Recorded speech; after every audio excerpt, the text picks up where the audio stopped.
সবাইকে আদাব, নমস্কার, সালাম।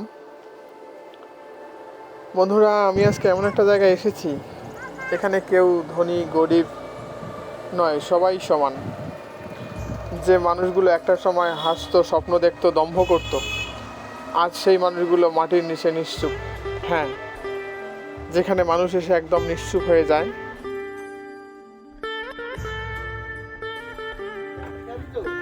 আমি ঠিক সেরকম একটা জায়গা, কবরস্থানে এসেছি। কিন্তু আশ্চর্যের বিষয় হচ্ছে, এখানে কালের প্রবর্তনে ধীরে ধীরে কবরস্থানটির উপর গড়ে উঠেছে বাজার। আর এই বাজার থেকেই উপভোগ করা যায় নেপালের পাহাড়ের সৌন্দর্য।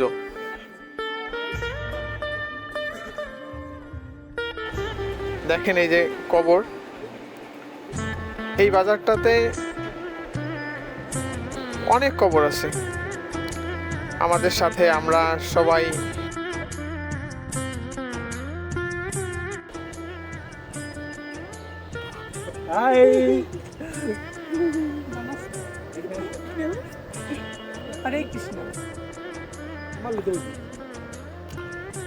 এই যে কবর, বসার জায়গা।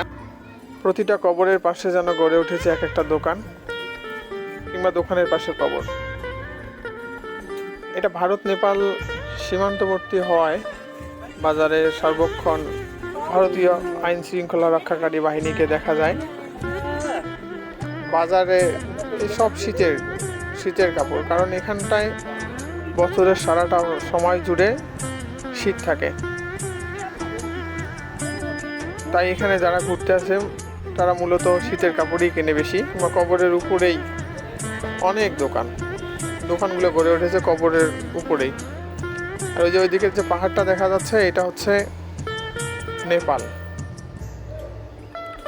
এই যে কবরটা ছোট, মনে হচ্ছে কোনো ছোট মানুষের কবর হবে। এই যে কবর,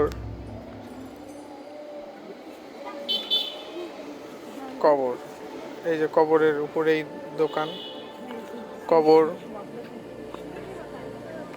মানে আমি যত দেখতেছি তত আশ্চর্য হয়ে যাচ্ছি যে কবরের উপর কিভাবে বাজার। এইটা হচ্ছে মেইন রোড।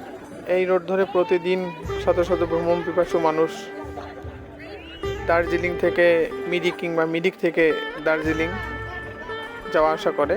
তো সেই রোডের পাশেই হচ্ছে এই বাজারটা।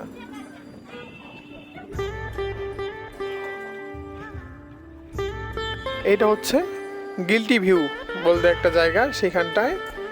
এখান থেকে এটা নেপাল আর ভারতের সীমান্তবর্তী একটা জায়গা। এখান থেকে নেপালের পাহাড়ের সৌন্দর্য খুব সুন্দরভাবে উপভোগ করা যায়।